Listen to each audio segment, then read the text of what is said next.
सावन माह के शुक्ल पक्ष में आने वाली एकादशी को पुत्रदा एकादशी या पवित्रा एकादशी कहा जाता है। पुत्रदा एकादशी का व्रत वर्ष में 2 बार किया जाता है। पहला पौष माह के शुक्ल पक्ष में तथा दूसरा सावन माह के शुक्ल पक्ष में। एकादशी का व्रत कोई भी भक्त कर सकता है, जिसकी जैसी कामना हो पूरी अवश्य होती है। इसी प्रकार पुत्रदा एकादशी का व्रत पुत्र की अथवा संतान की कामना के लिए किया जाता है। शास्त्रों के अनुसार जो श्रद्धा पूर्वक इस दिन एकादशी का व्रत करते हैं, उनकी कामना अवश्य पूरी होती है। तो आइए सुनते हैं पुत्रदा एकादशी व्रत कथा। लेकिन दोस्तों, इस कथा को पूरा अंत तक अवश्य सुनिएगा। और यदि आज का ये वीडियो आपको पसंद आए तो प्लीज चैनल को सब्सक्राइब और वीडियो को लाइक करना ना भूलिएगा।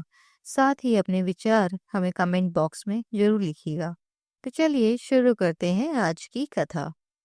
एक बार युधिष्ठिर भगवान कृष्ण जी से कहते हैं, हे मधुसूदन, अब मुझे श्रावण शुक्ल पक्ष में की जाने वाली एकादशी कथा का वृतांत सुनाइए। इस कथा का महात्म्य सविस्तार से कहिए। श्री कृष्ण जी बोले, इस एकादशी का नाम पुत्रदा एकादशी है। द्वापर युग के आरंभ में महिष्मती नाम की एक नगरी थी, जिसमें महिजीत नाम का राजा राज्य करता था। किंतु पुत्रहीन होने की वजह से राजा सदैव दुखी रहता था और इसलिए उसे वह राज्य भी दुखदायी प्रतीत होता था।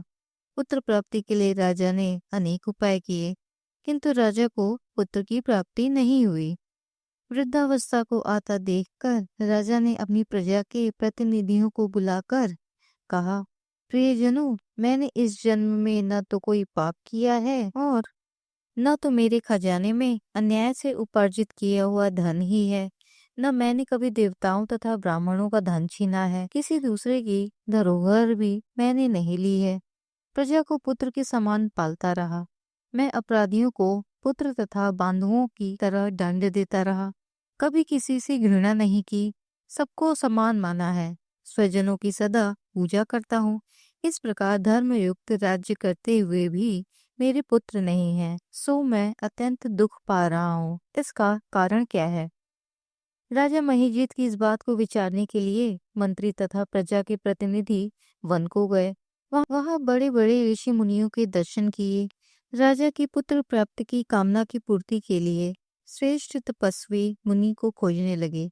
तभी एक आश्रम में उन्होंने एक अत्यंत वयोवृद्ध धर्म के ज्ञाता बड़े तपस्वी, परमात्मा में मन लगाए हुए, निराहार, जितेंद्रिय, जितात्मा, जित क्रोध, सनातन धर्म के गूढ़ तत्वों को जानने वाले, समस्त शास्त्रों के ज्ञाता महात्मा लोमश मुनि को देखा, जिनका कल्प के व्यतीत होने पर एक रोम गिरता था।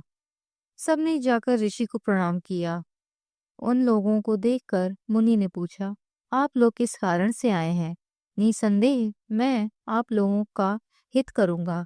मेरा जन्म केवल दूसरों के उपकार के लिए हुआ है, इसमें संदेह मत करो। लोमश ऋषि के ऐसे वचन सुनकर सब लोग बोले, हे महर्षि, आप हमारी बात जानने में ब्रह्मा से भी अधिक समर्थ हैं, अतः आप हमारे इस संदेह को दूर कीजिए। महिष्मतीपुरी का धर्मात्मा राजा महिजीत प्रजा का पुत्र के समान पालन करते हैं, फिर भी वह पुत्रहीन होने के कारण दुखी हैं।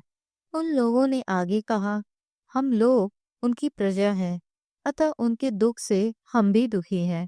आपके दर्शन से हमें पूर्ण विश्वास है कि हमारे यह संकट अवश्य दूर हो जाएगा, क्योंकि महान पुरुषों के दर्शन मात्र से अनेक कष्ट दूर हो जाते हैं।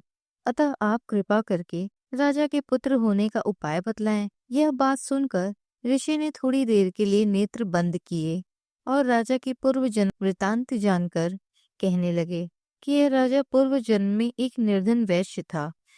निर्धन होने के कारण इसने कई बुरे कर्म किए। यह एक गांव से दूसरे गांव व्यापार करने के लिए जाया करता था। एक समय ज्येष्ठ मास के शुक्ल पक्ष की द्वादशी के दिन मध्याह्न के समय जबकि वह 2 दिन से भूखा प्यासा था, एक जलाशय पर जल पीने गया।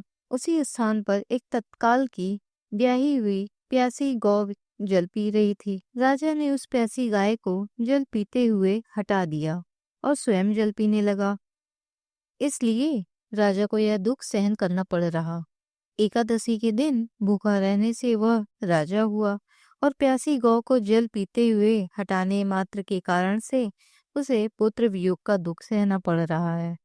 ऐसा सुनकर सब लोग कहने लगे कि हे ऋषि, शास्त्रों में पापों का प्रायश्चित भी लिखा है, अतः जिस प्रकार राजा का यह पाप नष्ट हो जाए, आप ऐसा उपाय बतलाएं।